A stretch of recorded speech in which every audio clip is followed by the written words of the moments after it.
Welcome back to Nordic Tales.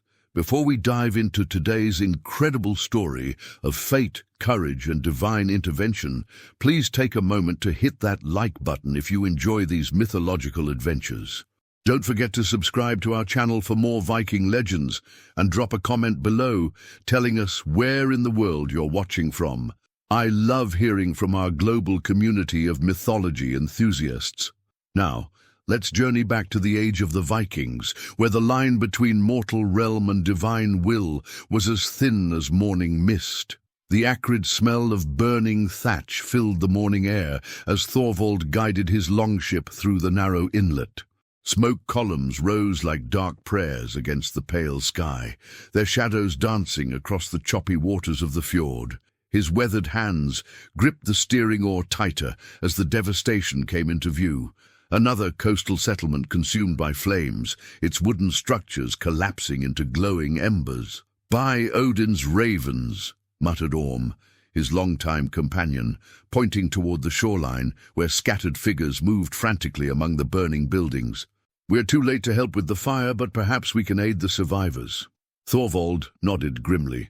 At 40 winters old, he had witnessed too many such scenes along the Norse coastlines. Raiders from distant lands, rival clans seeking vengeance, or sometimes just the cruel hand of accident could reduce a thriving community to ash within hours. His own settlement had suffered similar fate years ago, though they had managed to rebuild through determination and the grace of the gods. The longship's carved dragon head cut through the dark water as they approached the rocky beach. Thorvald's crew, 12 seasoned men who had sailed countless voyages together, prepared to disembark. They moved with the practiced efficiency of warriors, though today their mission was mercy rather than conquest. Their mail shirts remained packed, their weapons sheathed, for they came as rescuers, not raiders. As the ship's hull scraped against the pebbled shore, Thorvald leaped into the shallow water, his leather boots finding purchase on the slick stones. The heat from the burning village struck him immediately, accompanied by the desperate sounds of people calling out for lost family members. Women's voices carried across the smoky air, children cried for their parents, and men shouted instructions as they attempted to salvage what little remained of their homes. "Spread out," Thorvald commanded his men. "Look for anyone trapped or injured. Check the shoreline for survivors who may have fled to the water's edge. Remember, we are here as friends and protectors." The crew dispersed immediately, their boots crunching on the charred debris that littered the ground. Thorvald himself moved toward the largest of the burning structures, which appeared to have been the village's great hall. The roof timbers groaned ominously as flames consumed the ancient oak beams that had sheltered countless feasts and gatherings. Near the hall's entrance, he encountered an elderly man sitting on a wooden stump, his face streaked with soot and tears. The man's simple woolen tunic was singed, and his hands shook as he stared at the destruction surrounding them. "Elder," Thorvald approached respectfully, his voice gentle despite its natural depth. "I am Thorvald of the Northern Waters. My men and I have come to offer assistance. Are you injured?" The old man looked up with eyes clouded by age and grief. "I am Gunnar, headman of this village, or what remains of it. The raiders came before dawn, like wolves in the darkness. We had no warning, no time to prepare our defenses." His voice cracked with emotion. "So many have been lost." Thorvald knelt beside the elder, his hand resting supportively on the man's shoulder. "Tell me what happened. Were these raiders from known territories? Did they bear any identifying marks or banners? Strange men with painted faces and foreign weapons?" Gunnar replied, his weathered hands gesturing weakly toward the harbor. "They spoke in tongues I did not recognize, and their ships bore symbols I had never seen before. They took our young people as captives and burned everything else." He paused, struggling to continue. "They showed no mercy, not even to the children or the elderly." The weight of such senseless destruction settled heavily on Thorvald's heart. Throughout his many years of sailing and trading along these coasts, he had witnessed the best and worst of human nature. While Viking culture certainly embraced warrior traditions and honorable combat, The wholesale destruction of peaceful communities crossed lines that even the most hardened warriors respected. "Where are the other survivors?" Thorvald asked, scanning the area for signs of life among the smoldering ruins. "Scattered to the winds," Gunnar replied sadly. "Some fled into the forests, others took fishing boats and headed for neighboring settlements. I stayed behind to tend to those too injured to travel and to give proper rites to our fallen." He gestured toward a group of figures huddled near the shoreline. "A few families remain, but they have lost everything." Thorvald stood and surveyed the devastation with the calculating eye of an experienced leader. His own settlement could spare supplies, grain, wool, tools and lumber for rebuilding. More importantly, they could offer temporary shelter until this community found its footing again. The bonds of kinship among Norse peoples extended beyond blood relations to encompass mutual aid in times of crisis. As he contemplated the logistics of providing assistance, a commotion erupted from the direction of the forest. His men called out in alarm, and Thorvald immediately moved toward the sound, his hand instinctively moving to the hilt of his sayax, the long knife that every Viking carried for both practical and protective purposes. Through the smoke and scattered debris, a figure emerged from the tree line, a woman running with desperate urgency toward the village. Her long dark hair streamed behind her as she stumbled over fallen logs and scattered stones. Even from a distance, Thorvald could see that her clothing was torn and her movement spoke of someone fleeing in terror. "Help!" Her voice carried across the clearing, raw with desperation and exhaustion. "Please, someone help me!" Thorvald and his men converged on her position as she collapsed near the edge of the village, her breath coming in ragged gasps. She appeared to be a woman of perhaps 30 winters, with the strong features common to their people, but her eyes held a haunting quality that seemed to reflect depths beyond mere human experience. "Easy, lady," Thorvald said gently, kneeling beside her and offering his water skin. "You are safe now. Drink slowly and tell us what troubles you." The woman accepted the water gratefully, her trembling hands barely able to hold the container steady. After several careful sips, she looked up at Thorvald with eyes that seemed to pierce directly into his soul. When she spoke, her voice carried an otherworldly quality that made the hair on his arms stand upright. "The raiders," she gasped. "They took everything, every one. But there is one life that must be saved above all others." Her eyes filled with tears that seemed to reflect starlight, despite the smoky gloom of the morning. "My child, my precious baby, they have him hidden in a cave beyond the forest. He is innocent of all wrongdoing, but if he falls into the wrong hands—" She trailed off, her gaze growing distant as if she could see something beyond the immediate surroundings. Thorvald felt a strange sensation, as though invisible forces were moving around them, paying attention to this conversation in ways that mortal senses could not detect. "Tell us where," Thorvald said without hesitation. "My men and I will retrieve your child safely." The woman grasped his arm with surprising strength, her eyes boring into his with desperate intensity. "This child is special, more special than you can imagine.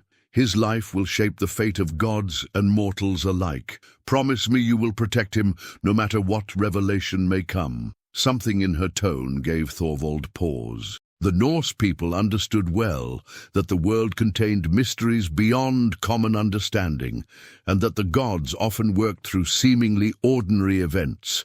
A wise man learned to recognize when such forces were at play and to respond with appropriate reverence and caution.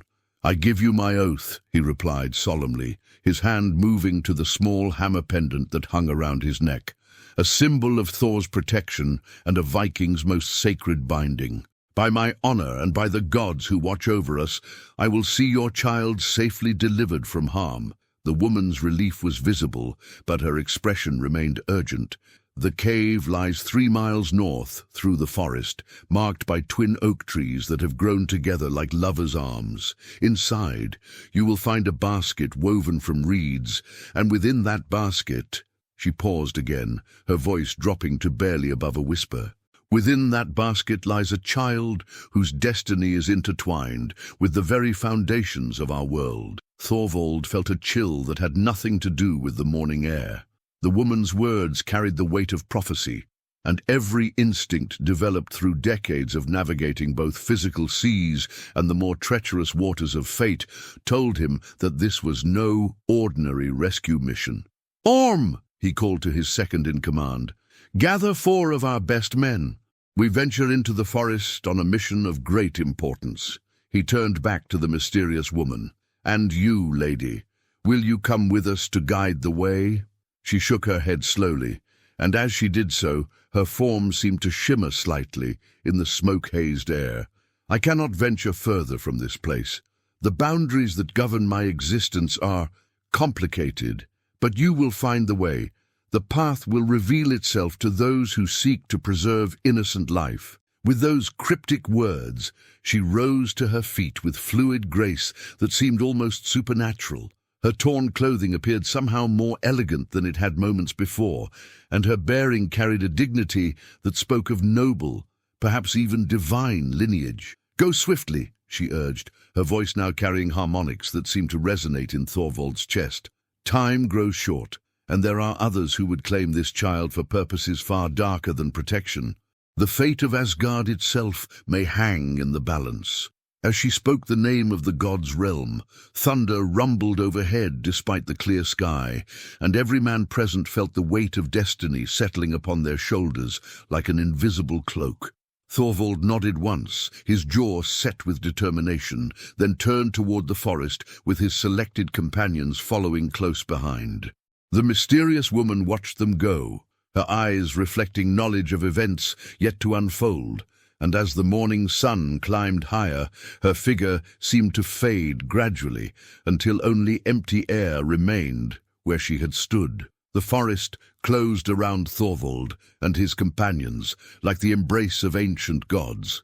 Massive pine and oak trees rose toward the sky, their intertwined branches filtering the morning light into dappled patterns that danced across the moss-covered ground. The air hung thick with the scent of pine needles and rich earth, while the distant sound of burning wood and human grief faded behind them.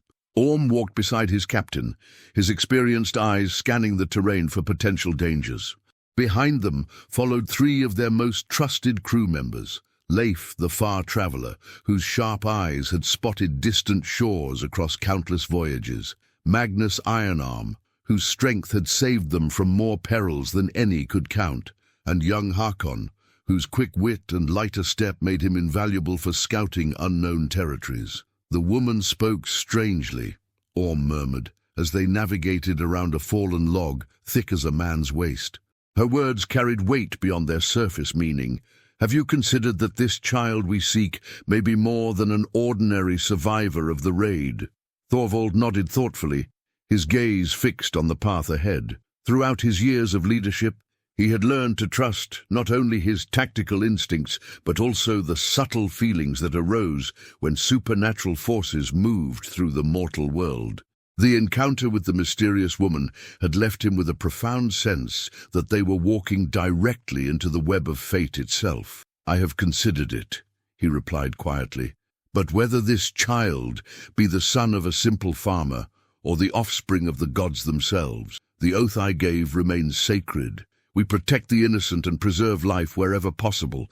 These are the principles that separate honorable men from mere predators." The forest path wound steadily northward, following a route that seemed to have been used by countless travelers over many generations.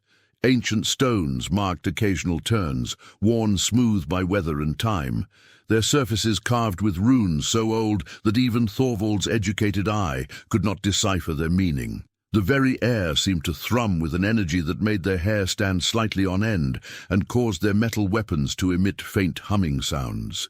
After walking for nearly an hour, young Hakon suddenly raised his hand for silence. His youthful face was tense with concentration as he tilted his head, listening intently to sounds that older ears might miss. "Captain," he whispered urgently, "there are voices ahead, and they do not speak in our tongue." Thorvald immediately signaled for his men to take cover behind the massive tree trunks that surrounded them. They moved with the practiced silence of experienced warriors, their breathing controlled, their movements fluid and deliberate. Through the gaps between the trees, they could make out flickering firelight and the dark shapes of several figures gathered in a small clearing, creeping closer with careful steps that avoided dry twigs and rustling leaves. They positioned themselves where they could observe without being detected. What they saw confirmed their worst fears. A group of foreign raiders, the same painted warriors who had devastated the village, had established a temporary camp directly across their intended path. The raiders numbered 8 men, all wearing the distinctive war paint and foreign armor that marked them as the destroyers of the coastal settlement. Their weapons lay close at hand, and their conversation, though incomprehensible, carried the confident tones of men who believed themselves to be in complete control of the situation. "They guard the path," Magnus whispered, his hand moving instinctively toward his battle-axe. "If we attempt to pass, they will surely spot us." Thorvald studied the scene carefully, his tactical mind weighing their options. Direct confrontation would almost certainly result in casualties, and worse, it might alert other raiders in the area to their presence. The mission to rescue the child required stealth above all else, for surprise was their greatest advantage. "We go around," he decided after several minutes of observation. "The forest is vast, and there are many paths to our destination. Better to arrive late but undetected than to fight a battle that serves no purpose beyond satisfying pride." Leif nodded approvingly at this decision. His many years of exploration had taught him that the wisest course was often the longest one, and that patience frequently succeeded where haste failed. They withdrew from their observation point with the same careful silence they had used to approach, then began working their way through the denser portions of the forest. The detour added considerable time to their journey, but it also revealed the forest's deeper secrets. Ancient carved stones appeared at irregular intervals, some bearing symbols that seemed to shift and change when viewed from different angles. Occasionally, they passed clearings where the grass grew in perfect circles, and where the very air seemed to shimmer with barely visible energy. "This is old land," Orm observed quietly as they navigated around a particularly impressive stone monument. "Older than our settlements, older perhaps than human memory. The gods walked here in the early days, and their footsteps have left lasting impressions." Thorvald felt the truth of those words resonate in his bones. With each step deeper into the forest, the sensation of being watched by invisible eyes grew stronger.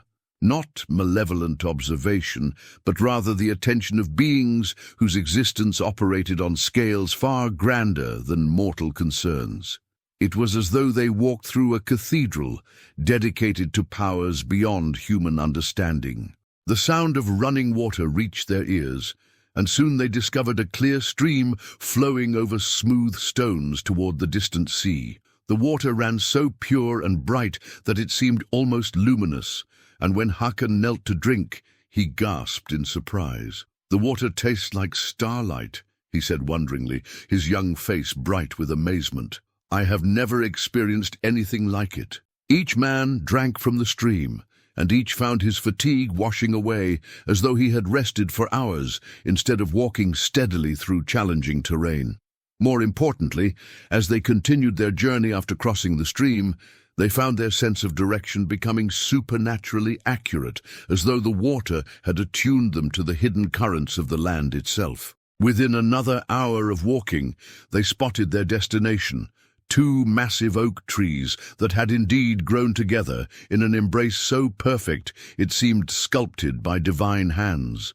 The twin trunks rose from a single root system, their branches interweaving overhead to create a natural archway that framed the entrance to a cave set into a low hillside.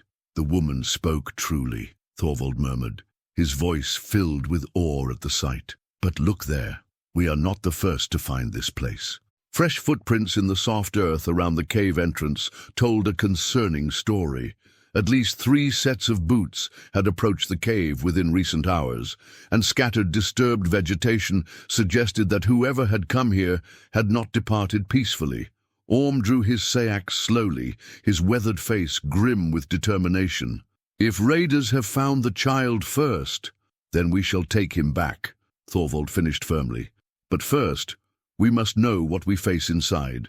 They approached the cave entrance with weapons ready but not drawn, their movements coordinated through years of shared experience.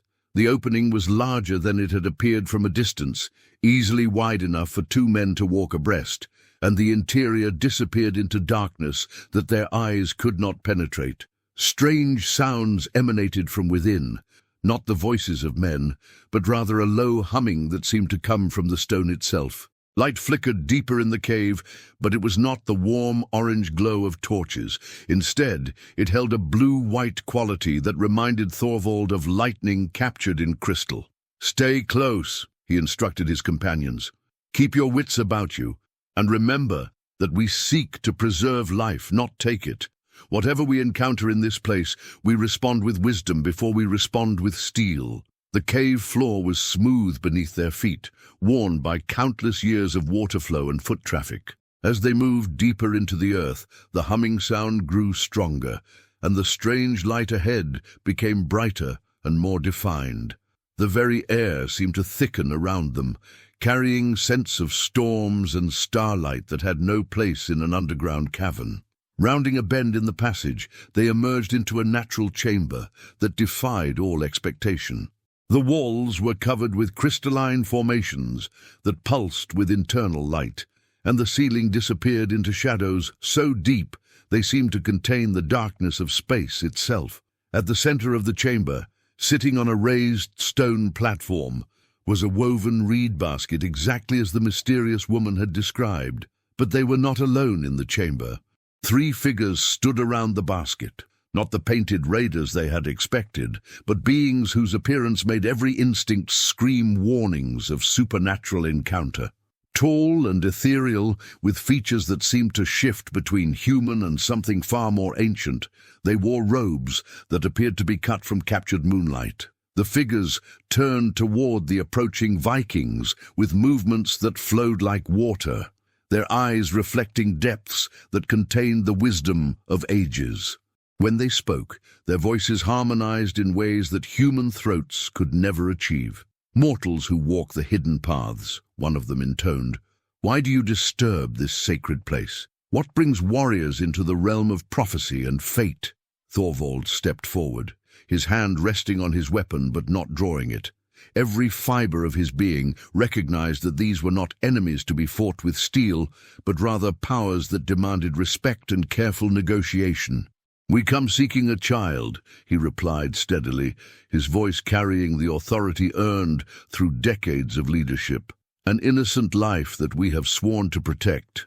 We mean no disrespect to this sacred place or to those who guard it." The 3 figures exchanged glances that seemed to communicate volumes beyond spoken words. The air in the chamber grew thicker, and the pulsing light from the crystalline walls began to beat in rhythm with their hearts. "The child you seek," another figure spoke, its voice like wind through ancient trees, "is no ordinary infant. His life is woven into the very fabric of destiny, and his future will reshape the relationships between gods and mortals. Are you prepared to bear such responsibility?" Before Thorvald could respond, a new sound filled the chamber, the soft cry of a baby awakening from sleep. The sound came from within the reed basket, and something in those innocent notes made every man present feel a profound stirring in their souls, as though they were hearing the voice of possibility itself. The tallest of the 3 figures gestured toward the basket with a movement that seemed to bend light around his arm. "Behold the child whose existence will challenge the foundations of Asgard itself, born of trickery and chaos, yet innocent of all wrongdoing. Will you still claim responsibility for his fate?" Thorvald looked into the basket and saw a perfect infant with bright green eyes that seemed far too knowing for one so young. The baby gazed up at him with an expression of curiosity and trust that cut straight through all concerns about prophecy and destiny. Whatever supernatural forces surrounded this child, at this moment he was simply a helpless infant in need of protection. "I will," Thorvald said without hesitation, reaching into the basket to lift the child into his arms. The baby settled immediately against his chest, tiny fingers grasping at the leather cord of his hammer pendant. The moment Thorvald lifted the child, the entire chamber filled with light so brilliant that it seemed to come from the sun itself. The three mysterious figures began to fade like morning mist, but their voices echoed with crystalline clarity as they departed. The path is chosen, the die is cast. Guard well the child of Loki, for through his salvation or his downfall shall the fate of all realms be decided. As the light faded and the figures vanished completely, Thorvald and his companions found themselves alone in what appeared to be nothing more than an ordinary cave chamber. But the child in his arms was very real, and the weight of destiny that now rested on their shoulders was heavier than any burden they had ever carried. From somewhere high above them, as though descending from the very heavens themselves, came the sound of approaching footsteps that seemed to shake the foundations of the earth. Golden light began to fill the chamber once again, and a voice of such power and authority that it could only belong to one of the Aesir gods themselves echoed through the sacred space. "Mortal warriors," the voice thundered, "your courage has been witnessed, your oath has been heard. Heimdall, guardian of the Rainbow Bridge, comes to open the path to Asgard, where this child shall find sanctuary among the gods themselves." As our tale draws to a close, we witness how a single act of compassion set in motion events that would ripple through all the 9 realms. Thorvald's decision to honor his oath, despite learning the child's true parentage, demonstrates the finest qualities of the Viking spirit: courage in the face of the unknown, loyalty to one's word, and protection of the innocent above all else. The child of Loki would indeed grow to fulfill the prophecies spoken in that crystal cave, but that is a story for another day. What matters now is that in the darkest hour, when a village burned and hope seemed lost, ordinary mortals chose to act with extraordinary bravery. The mysterious woman who pleaded for her child's salvation vanished as completely as she had appeared, leaving behind only the memory of desperate maternal love that transcended the boundaries between mortal and divine. Some say she was Sigyn herself, Loki's devoted wife, who had found a way to ensure her son's survival even as the forces of fate moved against them. Heimdall's intervention opened pathways between the realms, allowing divine protection for a child whose existence would challenge everything the gods believed about order and chaos. In Asgard's golden halls, the infant would grow under the watchful eyes of the Aesir, loved despite his heritage, guided despite his nature. And Thorvald? He returned to his own settlement with the knowledge that he had played a crucial role in events far greater than any mortal could fully comprehend. The gods had chosen him as their instrument, and he had proven worthy of their trust. In the great tapestry of Norse mythology, his name would be remembered as the warrior whose compassion helped preserve the future, whatever form that future might take. The balance between order and chaos, between preservation and transformation, between the wisdom of age and the potential of youth, these eternal themes continue to resonate across the centuries, reminding us that our choices, however small they may seem, can shape the destiny of worlds. That concludes today's journey into the rich mythology of the Norse people. If you enjoyed this tale of divine intervention and mortal courage, please give this video a thumbs up and let me know in the comments below where in the world you're watching from. Don't forget to subscribe and hit the notification bell for more stories from the age of Vikings and gods. Until next time, may your own journey be filled with wisdom, courage, and the protection of the gods.